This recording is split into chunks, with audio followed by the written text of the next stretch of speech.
Malaking ginhawa para sa mga magsasaka ng Malama Corner Apayao ang pagkakompleto ng konstruksyon ng Baran River Flood Control sa kanilang lugar. Sa tulong ng proyekto ay hindi na nababaha ang mga sakahan sa lugar. Si Rod Asuring para sa report. Daan-daang mga residente ng Malama sa Corner Apayao ang nakikinabang ngayon sa Baran Flood Control na nakumpleto sa unang quarter ng kasalukuyang taon. May haba na mahigit 800 metro, layunin ng flood control na ito na maprotektahan ang kabuhayan ng mga magsasaka, ang mga buhay at ari-arian.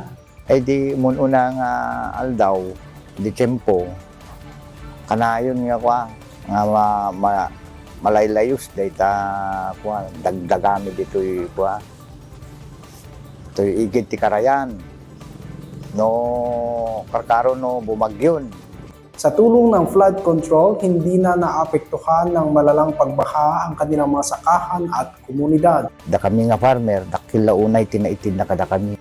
Kabilang sa Baran Flood Control Project ang paglalagay ng konkretong revetment, gabion spur dike at sheet piles upang maprotektahan ang mga buhay at ari-arian mula sa pagbaha. Ang proyekto ay napunduhan ng 98 million pesos sa ilalim ng 2024 General Appropriations Act. Ipinatupad ito ng DPWH Apaya 1st District Engineering Office. Ang nasabing inisyatibo ay alinsunod ito sa direktiba ni Pangulong Ferdinand R. Marcos Jr. na siguraduhin ang pagkukumpleto ng mga flood mitigation projects na makababawas sa epekto ng mga sakuna. Rod Asurin para sa PI News, Cordillera.